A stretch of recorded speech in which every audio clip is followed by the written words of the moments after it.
Irmãos, a graça e a paz do Senhor Jesus Cristo a todos, amém? Alguns domingos atrás eu estive falando nos versículos iniciais do capítulo 19 de Mateus sobre o casamento dentro de uma perspectiva bíblica.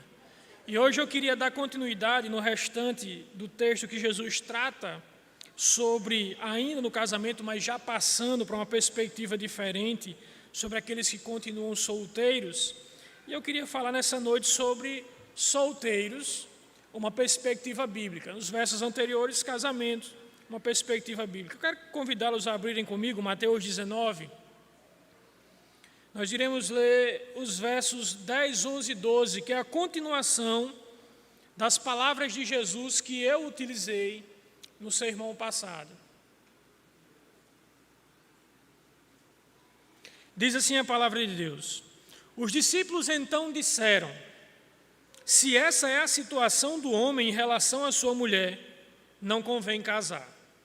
Jesus, porém, lhes respondeu: nem todos são aptos para aceitar este ensinamento, mas apenas aqueles a quem isso foi dado.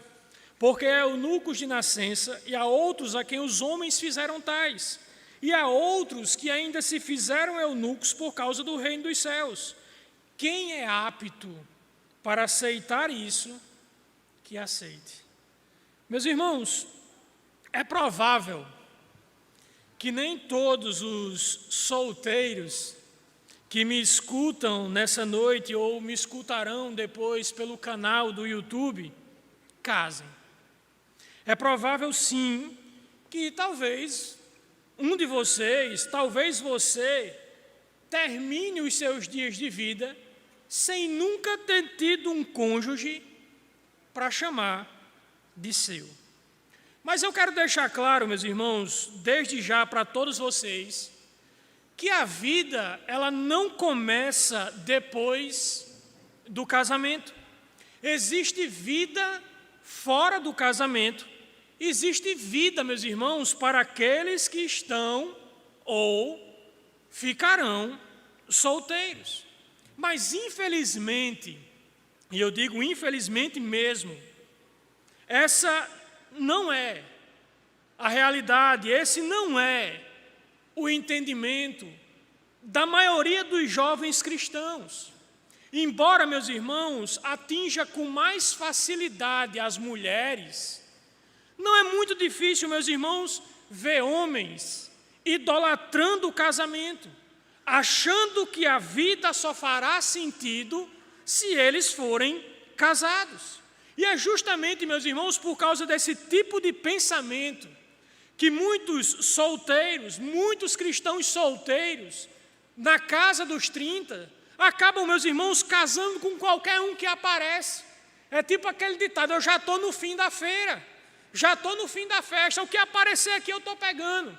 E, meus irmãos, quando se não avalia o caráter de quem você está prestes a contrair um relacionamento que Jesus havia dito, no contexto que é para durar a vida toda, o resultado, meus irmãos, é deixar a pessoa amarga, é fazer com que, meus irmãos, essa pessoa experimente um relacionamento matrimonial que, ao invés de dar aquilo que ela tanto procura, oferecerá a ela o oposto, trará amargura de espírito, conflitos e mais conflitos, decepção após decepção e, no fim das contas, o divórcio.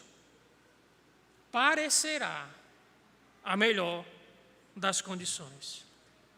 Meus irmãos, olhando para esse quadro, nós devemos nos perguntar o que a Bíblia, meus irmãos, fala sobre essa condição de estar solteiro.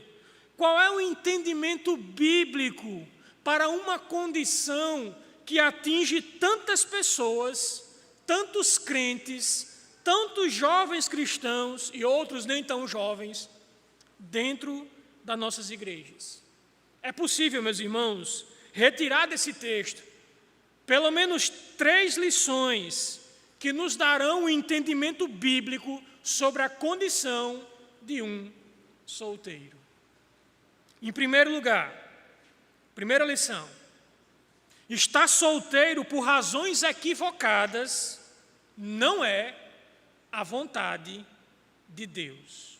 Estar solteiro por razões equivocadas não é a vontade de Deus. Notem comigo, meus irmãos, o verso 10.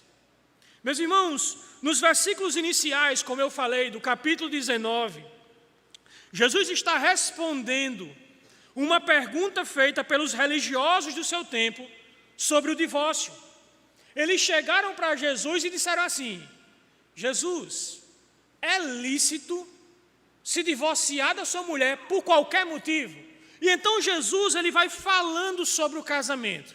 Antes de responder sobre o divórcio, ele fala sobre o casamento, como a gente pregou na oportunidade passada. Ele diz que o casamento foi criado por Deus, o casamento é entre homem e mulher, e o casamento foi feito para durar a vida toda. Essa foi a resposta que Jesus deu. E depois ele responde à pergunta dos religiosos. Naquele contexto específico, ele dá uma causa para trazer o divórcio. Ele diz, por causa do adultério. Ele diz que se alguém adulterar, o casamento se dissolve e então eles estão livres para casar novamente. Isso era o contexto específico. Ele disse apenas um motivo, há outros motivos na Bíblia. Mas nesse texto específico, Jesus apenas exemplificou o adultério como algo que acaba o casamento. Agora, quando os discípulos escutam isso, de que somente o divórcio acaba o casamento e dá à pessoa que foi traída o direito de se casar novamente, os discípulos dizem assim, verso 10. Olha a surpresa dos discípulos. Se essa é a condição do homem em relação à sua mulher, ou seja, só pode se separar se houver traição, eles dizem, é melhor não casar. Meus irmãos, essa afirmação dos discípulos sobre a condição de solteiro, teoricamente ser melhor do que a de casado, acabou revelando aqui a dureza do coração dos discípulos. Assim como a pergunta sobre o divórcio revelou a dureza do coração dos religiosos, dos fariseus. E, meus irmãos, nem os discípulos, nem muito menos os fariseus, enxergavam o casamento como Deus o havia estabelecido. Deus havia feito o casamento para durar. E os discípulos, ao olharem para isso, disseram, então é melhor o cara nem casar, porque a vida de casado tem os seus conflitos, tem os seus problemas. Então é melhor não casar. Mas, meus irmãos, eu acredito que nós podemos entender melhor o que se passava na cabeça dos discípulos se nós analisarmos, meus irmãos, um pouco da cultura da época deles. Se vocês pararem para pensar, as meninas casavam naquela cultura entre 14 e 15 anos. Os meninos, entre 15 e 16. Naquela cultura, eles não conheciam o que nós conhecemos hoje por namoro. Nem base bíblica eu acho que namoro tem. Embora todos nós aqui, os que são casados, tenham passado por essa etapa. Mas difícil mesmo é provar namoro à luz da Sagrada Escritura. Mas enfim. Note que eles casavam muito cedo. Essa ideia de namorar para se conhecer, de se apaixonar, de despertar aquele negócio no coração, eles não conheciam. Era assim que acontecia. O pai chegava e dizia, minha filha, você vai casar com fulano de tal. A mãe chegava junto com o pai, meu filho, você vai casar com fulano de tal. Naquela época, meus irmãos, naquela cultura, casamento era muito mais um compromisso a ser assumido do que um sentimento a ser despertado. Talvez, seja por isso que os casamentos antigos eram tão duradouros e os casamentos da nossa época tão volúveis, facilmente se dissolvem. Meus irmãos, nesse contexto, os discípulos estavam acostumados com a cultura do divórcio dos seus dias. E qual era a cultura predominante do divórcio dos seus dias? A cultura dos fariseus. Você poderia se separar da sua esposa por qualquer motivo. Qualquer motivo você poderia se divorciar da sua esposa, até se ela fizesse uma janta mal feita. Se bem que nem sempre as esposas gostam de fazer janta. Geralmente é o RA, né? Resto do almoço. Mas enfim, naquela cultura, se a mulher desagradasse em qualquer coisa, o divórcio poderia ser pedido. Então, imagine, meus irmãos, talvez os discípulos podiam, na resposta deles, estivessem raciocinando assim: tudo bem, meu pai, minha mãe escolheu minha esposa, escolheu meu marido. Se ela for uma boa esposa, tudo bem, meus pais acertaram, eu permaneço casado.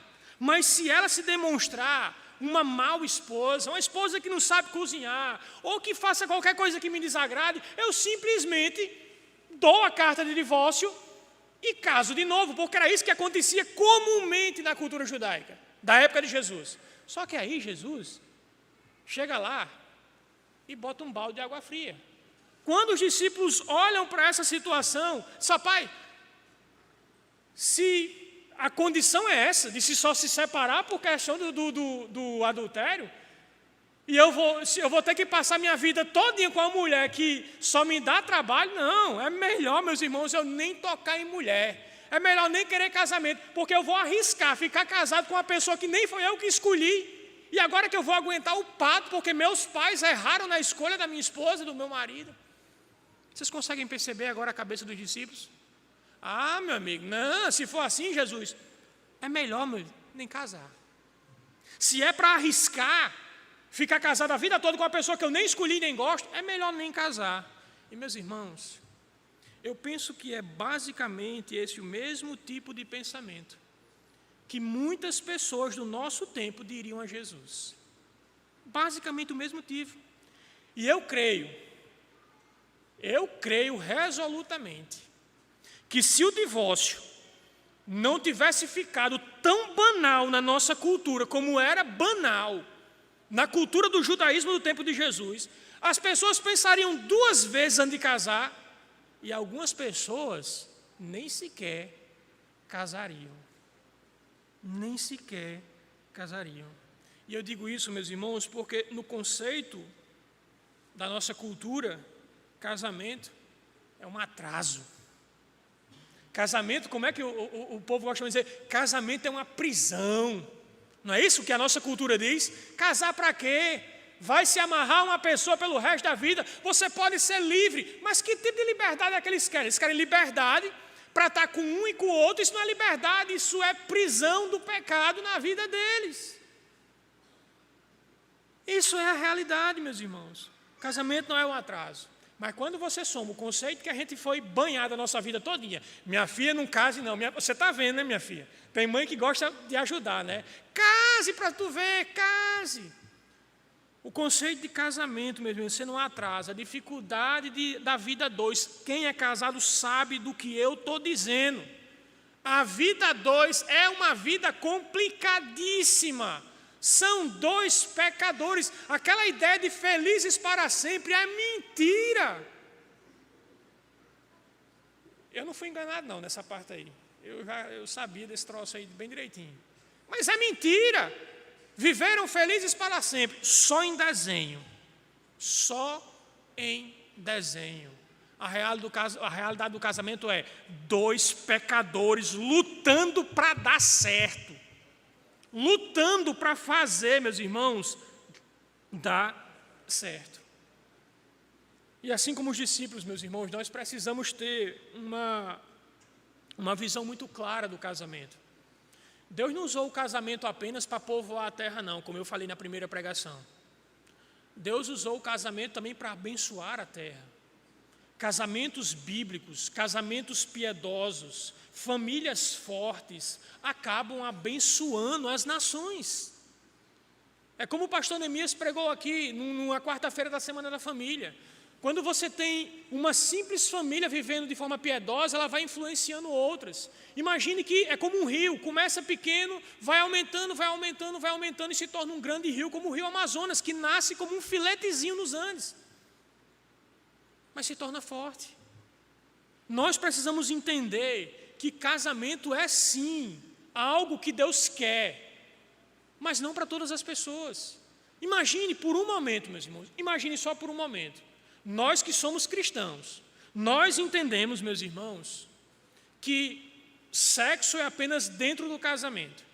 Se a perspectiva dos discípulos aqui fosse tomada por todas as pessoas, o que aconteceria?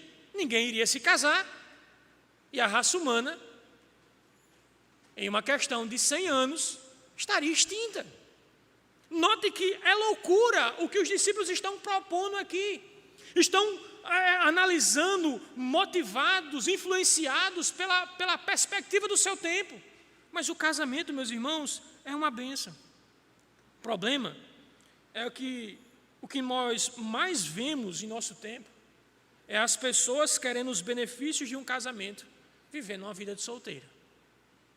Se você analisar, no nosso tempo é isso, as pessoas querem os benefícios de um casamento, mas vivendo, meus irmãos, uma vida de solteira.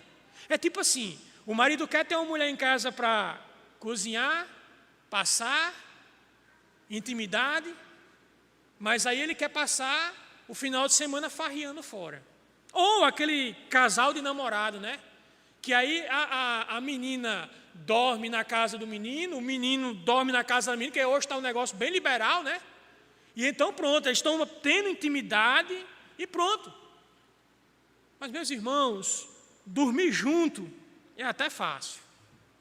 Difícil mesmo é viver uma vida inteira junto. Dormir junto é fácil demais. Agora, ter o compromisso de viver uma vida inteira, acordar cedo para trabalhar, cuidar dos filhos, arrumar a casa, cuidar das crianças, fazer comida. Difícil mesmo é isso, porque dormir junto é a coisa mais simples do mundo. Fácil. Difícil mesmo é assumir o compromisso de viver um casamento segundo os padrões de Deus. Meus irmãos, então se está solteiro, por razões equivocadas, desagrada a Deus, precisamos caminhar mais adiante para ter um entendimento correto sobre essa condição, para evitar, meus irmãos, que crentes sejam influenciados pela mentalidade mundana.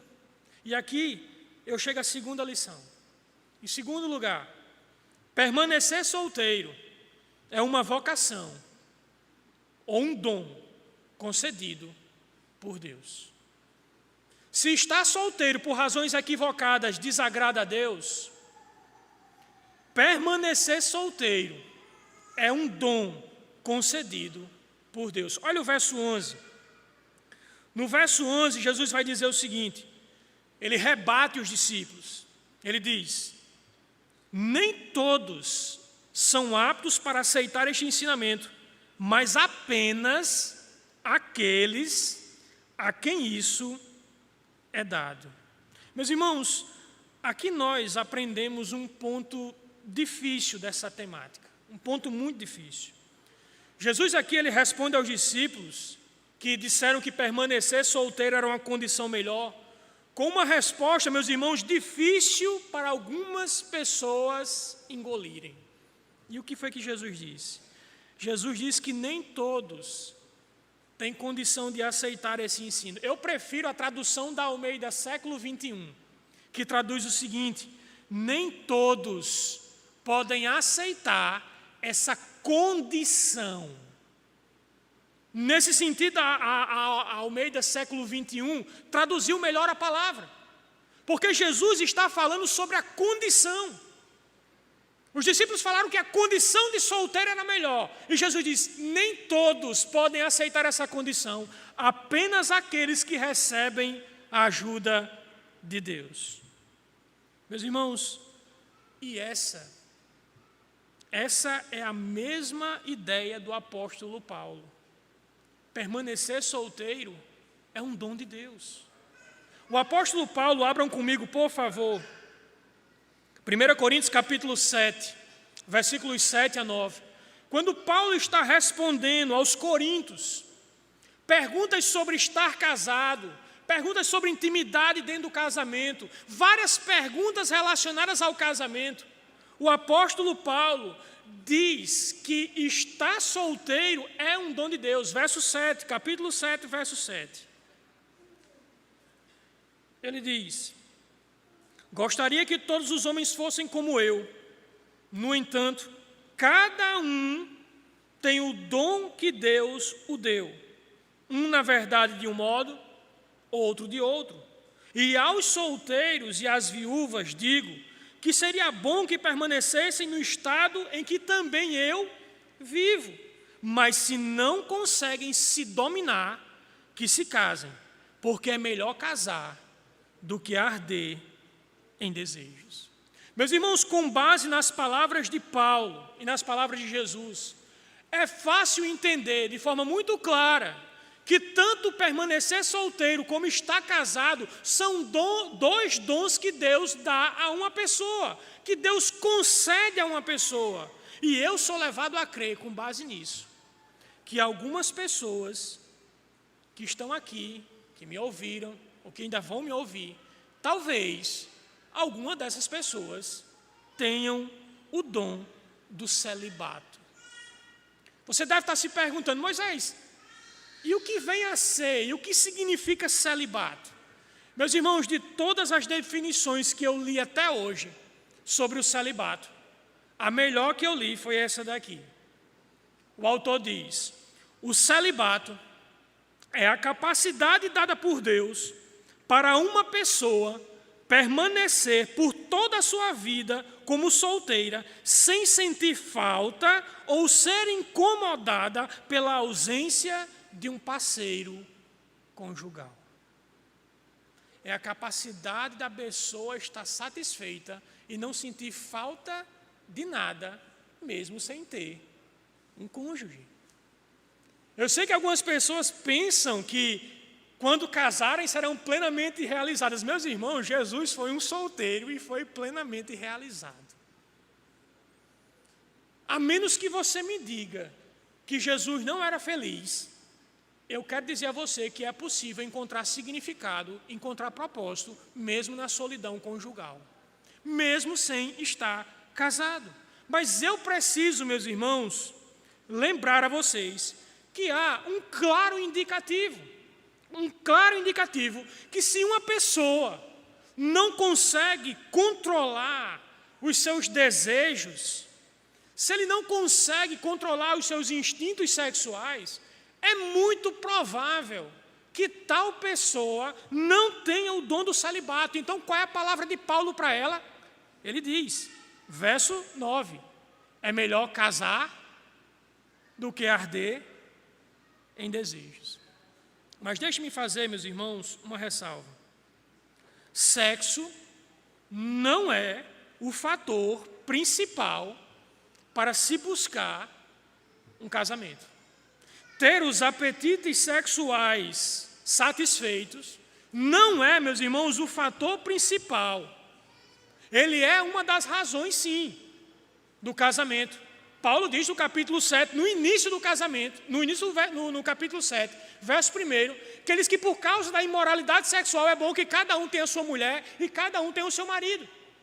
Para que não haja, meus irmãos, fornicação, para que não haja sexo fora do casamento. Mas, meus irmãos, sexo não é a única e nem muito menos a principal razão, principal elemento de um casamento. Como eu falei na pregação anterior. Eu sei, meus irmãos, que essa área é uma área muito delicada entre os casais, muito delicada.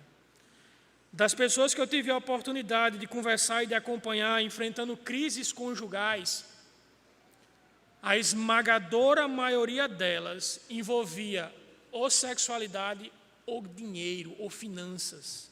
Homem que gasta demais, ou gasta naquilo que não é importante para o casal, ou a falta de intimidade. Mas o fato é, meus irmãos, que quando nós olhamos para a sexualidade, de fato é o consumador do casamento. Nós não podemos fugir disso. Não estou dizendo que é o principal fator que deve levar uma pessoa a casar, mas é o que consuma o casamento. Note que quando Jesus diz no contexto, e os dois se tornaram uma só carne, ali está se consumando o casamento. Para vocês terem noção, até a visão jurídica entende que o sexo é a consumação do casamento. Por exemplo, se um homem ou uma mulher fizerem votos que depois do casamento não terão intimidade sexual, o homem ou a mulher dizer para o outro que não vai ter mais intimidade, o casamento pode ser anulado. Não é nem questão de divórcio. É questão de anulação. Por quê? Porque sexualidade, intimidade é algo que deve haver no casamento, mas não é, meus irmãos, a base. Não é a base. Eu sei que algumas pessoas, e eu já ouvi da boca de jovens isso. O cara está solteiro, e aí o cara está lá, rapaz, lutando contra a pornografia, lutando contra todo de problemas relacionados à sexualidade. Rapaz, eu preciso casar para pôr um fim nisso. Não, você vai apenas levar o seu problema nessa área para dentro do seu casamento. É por isso que muitas vezes você vai ter que chegar para uma mulher vai chegar para você, que é um pastor, e vai dizer, pastor, me ajude, porque meu marido está viciado em pornografia. Eu já peguei no celular do meu marido, já peguei no celular, já peguei um bocado de coisa. Por quê? Porque ele casou achando que ia resolver o problema do seu pecado, da sua cobiça, da sua falta de equilíbrio para com o dom, porque é um dom também, a sexualidade é um dom de Deus dado aos homens. Mas ele usou de forma desequilibrada, usou de forma pecaminosa. Então, eu queria, meus irmãos, se você entende, eu queria trazer uma aplicação aqui. Se você avaliando a sua vida, você entende que a área sexual não é algo que tem um peso na sua vida, que você consegue viver tranquilamente sem, que não é um incômodo para você, talvez, se você consegue controlar esses impulsos, talvez você precise considerar o celibato. Talvez você precise considerar. Se você é uma mulher que não tem atração por um homem, que não tem atração física pelo homem, se você é um homem que não tem atração física por uma mulher, talvez Deus esteja te chamando para o celibato. Talvez você precise considerar, sim, considerar uma vida solteira, mas não para fazer a sua própria vontade, não para poder viajar para onde quiser, não para poder, por exemplo, sair de casa e voltar a hora que você quiser, sem dar satisfação a ninguém, não para passar a noite jogando videogame ou batendo séries e mais séries.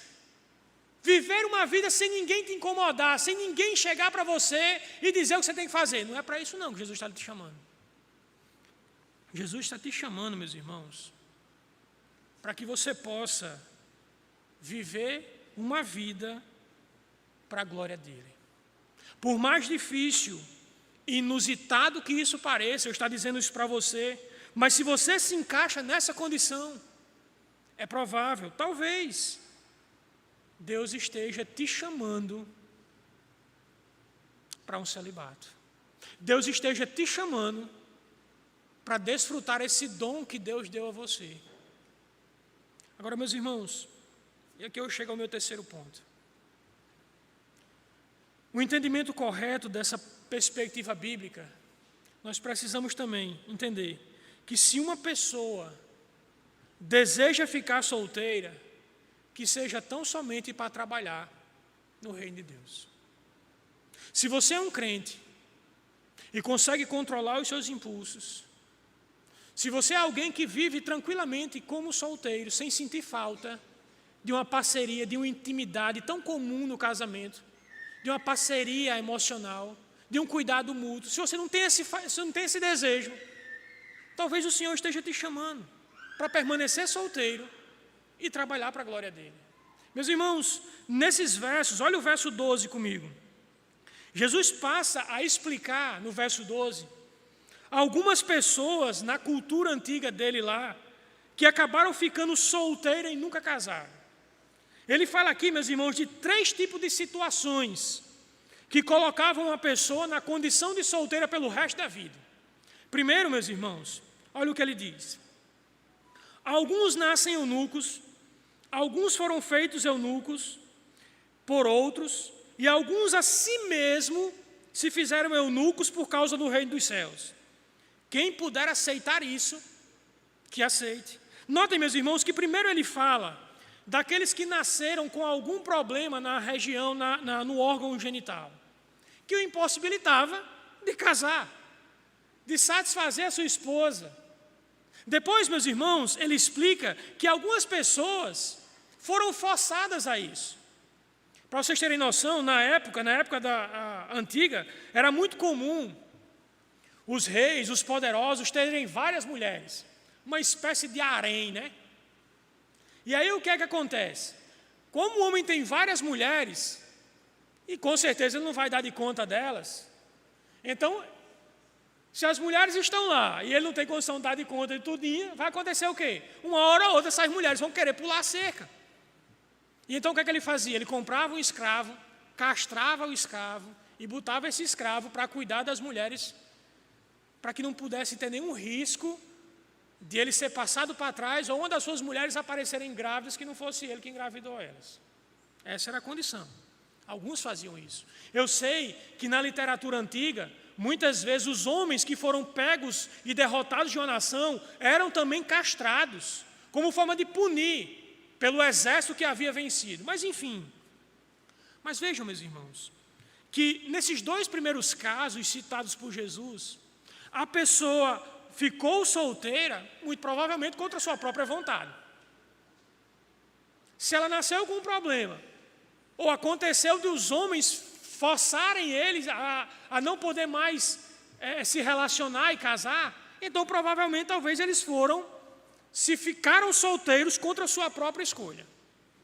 Mas, meus irmãos, Jesus fala de um terceiro tipo aqui, e esse é o tipo que dá base ao meu ponto. Se desejar ficar solteiro, que seja para viver para a glória de Deus, que seja para investir no reino de Deus. Jesus está falando daqueles, meus irmãos, que se fizeram solteiros, que permaneceram solteiros, que tomaram a sua decisão, que fizeram uma escolha de viver toda a sua vida dedicada tão somente para a obra de Deus. Meus irmãos, eu preciso deixar claro aqui, que nesse terceiro ponto Jesus não está falando literal. E por que eu sei disso? Porque você não vai ver nenhuma base no Antigo Testamento mandando as pessoas se castrarem fisicamente. Não existe um exemplo na literatura do Antigo Testamento. Eu sei que, infelizmente, alguns cristãos, como por exemplo Orígenes, a parte mais interessante é que Orígenes interpretava a Bíblia sempre no sentido figurado. Aí, nesse texto específico aqui, ele interpretou de forma literal e se castrou. É a loucura que dá na cabeça do povo às vezes. Mas, infelizmente, vamos entender aqui. O que Jesus está falando aqui, meus irmãos, é da pessoa tomar a atitude de não se casar. Jesus está falando aqui, meus irmãos, de uma pessoa que entendeu possuir o dom de permanecer solteira, assim como João Batista, assim como Paulo, assim como o próprio Jesus. Entenderam que receberam de Deus o dom, assim como aqueles receberam o dom para casar, esses receberam o dom de ficar solteiro. E eles usaram esse dom, meus irmãos, para dedicar toda uma vida à causa do Evangelho. Inclusive, meus irmãos, essa era a ideia preferível nos dias do Novo Testamento. Paulo defende isso no Novo Testamento. Nos dias do Novo Testamento, permanecer solteiro era preferível do que estar casado. O próprio apóstolo Paulo diz isso, que queria, como a gente leu, 1 Coríntios capítulo 7, verso 7, que todos fossem como ele, ou seja, solteiro. Agora, meus irmãos, por favor, Paulo não está aqui desmerecendo de forma alguma o casamento. Aliás, quando Paulo vai falar sobre o casamento, Paulo fala que o casamento é uma exemplificação do Evangelho, lá em Efésios. Paulo sempre teve o casamento em alta conta, mas para Paulo, no contexto em que Paulo estava vivendo, no contexto em que todo o Novo Testamento foi escrito, estar solteiro era melhor, por causa justamente do Evangelho. Se vocês levarem em consideração, quando Paulo está escrevendo aos Coríntios, o Evangelho não tinha chegado a todos os locais do mundo conhecido daquela época. E o mundo conhecido daquela época era o Império Romano. E era muito mais fácil para um missionário solteiro viajar rapidamente, como Paulo viajou 3 vezes. Algumas pessoas dizem que foi 4. Mas, biblicamente, a gente encontra só 3. É muito mais fácil um solteiro viajar rapidamente de um lado para o outro, pregando o Evangelho. E então Paulo diz, olha, é muito melhor que vocês permanecessem como eu, para ajudar na causa do Evangelho. Mas eu creio que também Paulo tinha em mente, meus irmãos, a questão do testemunho frente às perseguições. Meus irmãos, as perseguições já se aproximavam quando Paulo escreveu a carta aos Coríntios. E os romanos, eles usavam uma tática muito cruel. O que é que eles faziam? Geralmente eles pegavam os líderes da igreja e eles torturavam os líderes de uma forma cruel, para eles negarem a fé. Para que, negando a fé diante da tortura, eles pudessem desestimular os outros crentes que também enfrentariam, a abandonar a fé, a desmotivar. Agora imagine, pense por um momento, você que é pai e que é mãe, imagine por um momento, tem um cara aqui, o cara amarrou o seu filho numa fogueira, banhou o cara lá de piche, seu filho de piche, e ele diz, olha, ou você nega a fé, ou eu toco fogo no seu filho. E aí? O que é que você faria? Numa situação dessa, quando você é solteiro, vocês não me dêem que eu acendo o próprio fogo. Traga para cá que eu vou acender minha própria fogueira. Mas quando tem alguém que você ama tanto como um filho, como uma esposa, como um marido, você pode ser tentado a negar a fé para proteger aquela pessoa que você tanto ama. Paulo sabia disso. Nós vivemos, meus irmãos, em uma cultura evangélica que entende que uma pessoa depois dos 30, que não casou, é uma pessoa fracassada. Essa é a cultura dita evangélica do nosso tempo, que entende que se você tem 30 ou mais e está solteiro, então você é um fracassado. E algumas vezes, meus irmãos, nós até fazemos piadas com isso. Eu estava me lembrando, enquanto eu estava pensando nesse ponto, como eu brinco com 2 pessoas aqui da igreja, que eu sou doido que eles casem, né? E eu fico ameaçando um para o outro.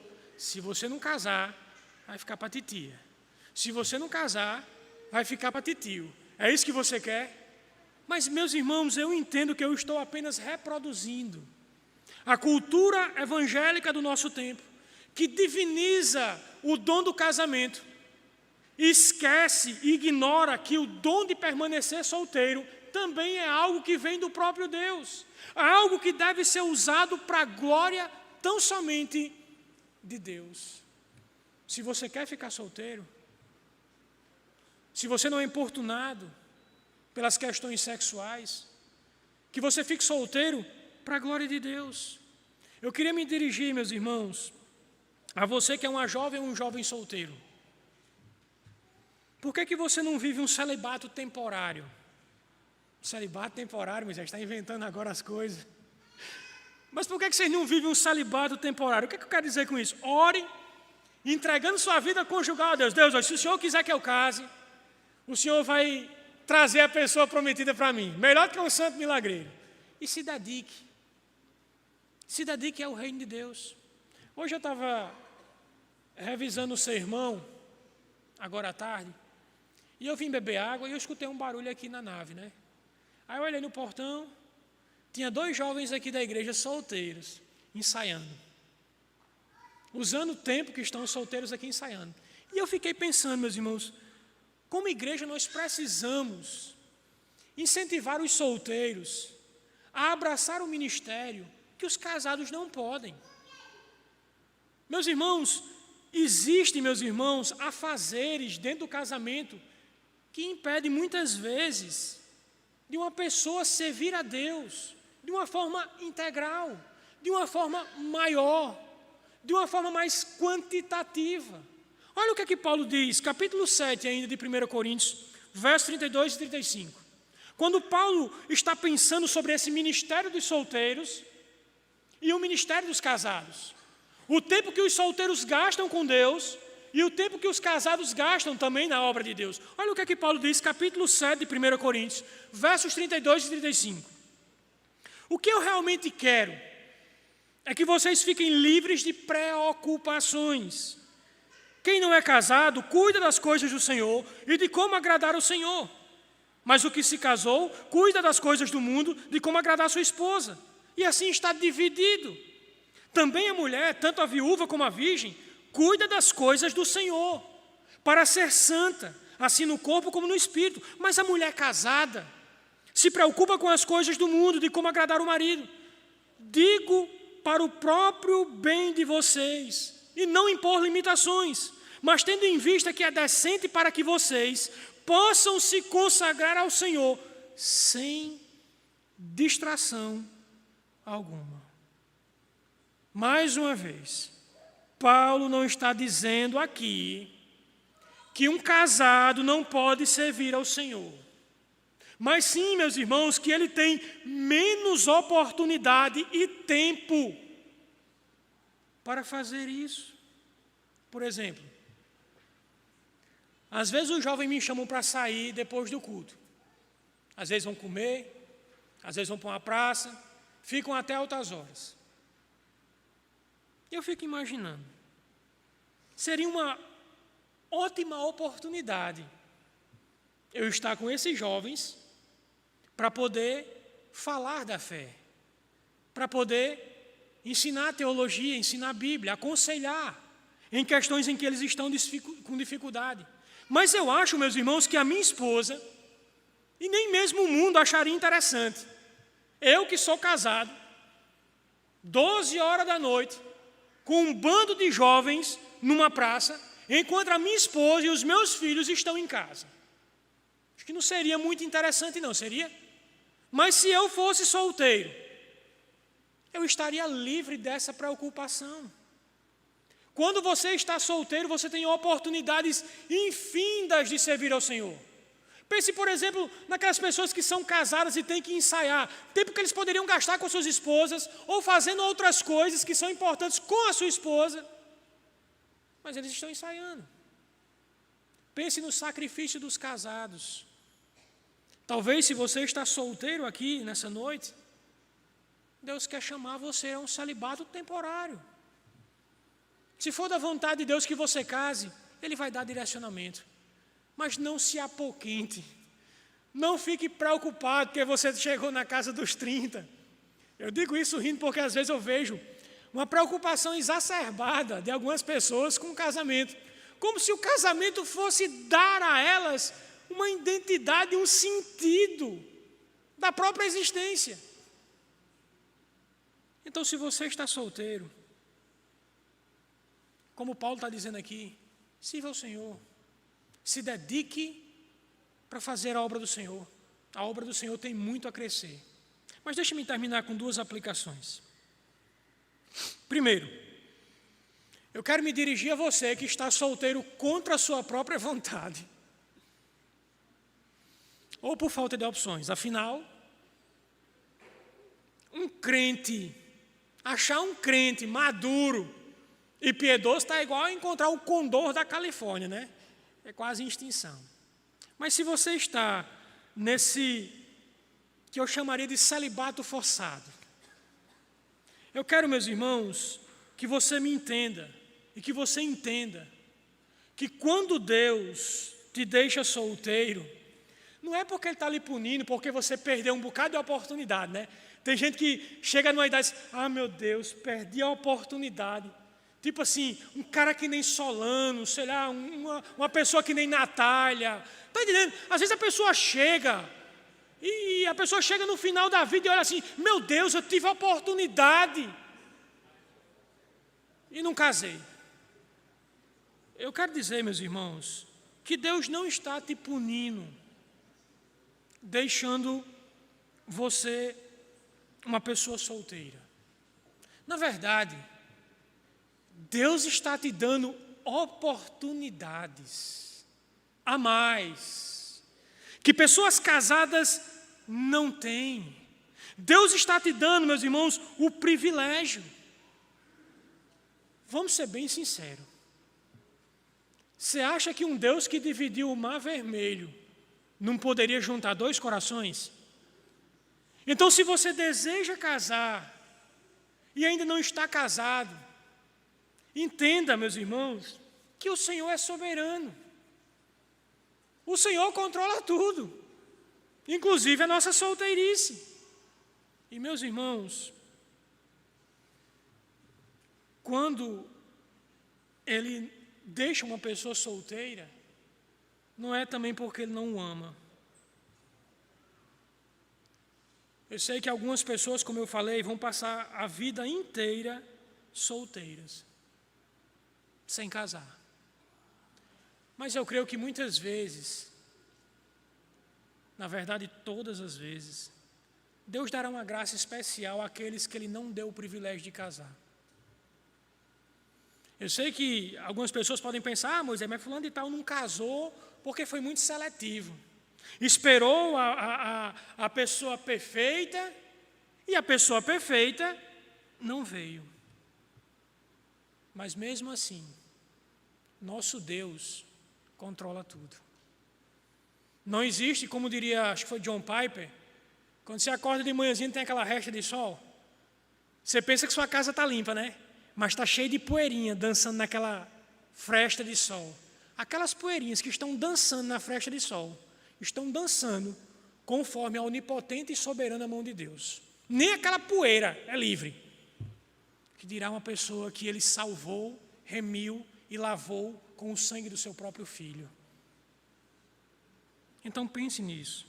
Talvez você diga assim, Moisés, eu queria casar, mas não é nem tanto pela questão da intimidade, Moisés, sei lá, com o marido, mas eu queria ter filhos, eu queria ter uma família. Não é nem questão de sexualidade não, Moisés, é porque a solidão é algo que dá medo. Eu realmente não sei o tamanho da sua dor. Eu sou casado e tenho família. Eu não sei o tamanho da sua dor. Não sei. E quem sou eu para tentar falar para você, acalmar o seu coração, sendo casado, você estando solteiro e sozinha? Mas deixem-me apelar para Deus. Abram comigo Isaías capítulo 56, por favor. A gente já vai terminar. Isaías capítulo 56. Eu quero lembrar a vocês uma promessa de Deus para aquelas pessoas que nunca tiveram um casamento, que nunca tiveram uma família, que viveram solteiras. Isaías 56, verso 3 diz o seguinte: o estrangeiro que tiver se unido ao Senhor não deve dizer, o Senhor certamente me excluirá do seu povo. E um eunuco, solteiro, e um eunuco não deve dizer, eis que eu sou uma árvore seca. Porque assim diz o Senhor aos eunucos, que guardam os meus sábados, que guardam a minha lei, aqueles que escolheram a me agradar e abraçam a minha aliança, darei no meu templo, dentro das minhas muralhas, um memorial e um nome melhor do que filhos e filhas. Darei a cada um deles um nome eterno que nunca se apagará. Talvez você não tenha o privilégio de ter filhos físicos, mas você pode fazer filhos espirituais. Lembre que os nossos laços familiares se acabam nessa vida. O casamento, em última instância, é temporário, é apenas para esse mundo. Deve durar toda a vida, mas você não vive eternamente aqui. O casamento é uma realidade temporária. Existe uma realidade maior. Filhos espirituais. Jesus diz que a gente deve usar de todos os recursos que nós temos nessa terra para fazer amigos. Por que não dizer filhos que nos recebam na morada celeste? Agora, se Deus prometeu isso aos eunucos da antiga aliança, nos dias do Antigo Testamento, será que os solteiros que vivem nos nossos dias, o tempo da nova aliança receberão menos do que aqueles que foram agraciados por Deus com o dom de permanecer solteiro na antiga aliança? É claro que não, meus irmãos. Mas eu também quero me dirigir, meus irmãos, à igreja. Como igreja, nós precisamos de muita sabedoria para aconselhar uma pessoa que sofre por causa da solidão. Nós não podemos sair atirando promessas bíblicas como essa. Embora, meus irmãos, elas sejam verdadeiras, necessárias para alimentar a fé, mas também é verdade que quando uma pessoa que mora sozinha está doente, muitas vezes precisa de alguém para ir no hospital com ela, ir na farmácia, fazer um café, fazer uma comida, fazer uma companhia, não é verdade? O cara está sozinho lá e está doente. Como é ruim acordar de madrugada sozinho e doente. Nesse sentido, meus irmãos, a igreja, ela é chamada para exercer o seu papel de família. Nós somos todos irmãos em Cristo. Agora, eu não estou falando, meus irmãos, de uma única pessoa, de estar lá acompanhando os solteiros, os solitários. Não, eu estou falando de igreja. Um verdadeiro ministério de misericórdia, de acompanhar aqueles que estão vivendo vidas solitárias, que enfrentam os seus dilemas de viver uma vida solitária. Nós precisamos entender isso, meus irmãos. Eu sei que é muito fácil. Não é fácil, né? Tipo assim, o cara está lá, o cara é um solteiro, mora sozinho, você chega para lá, começa a empurrar promessa bíblica. Olha, Deus é suficiente, Jesus é suficiente. Tudo isso é verdade. Mas é muito fácil, né? Quando você tem uma família, quando você é casado, é fácil demais para a gente chegar e fazer isso. Mas, meus irmãos, que como igreja, nós não somente oremos por aqueles que enfrentam esse tipo de solidão, mas que nós façamos tudo o que está ao nosso alcance para que eles possam ter um companheirismo piedoso por meio da igreja. Que Deus nos abençoe. Que Deus abençoe aqueles que estão nessa condição. Que Deus dê entendimento. Que Deus os faça refletir sobre os privilégios, o dom que eles estão recebendo de Deus para dedicar tão somente à obra dele.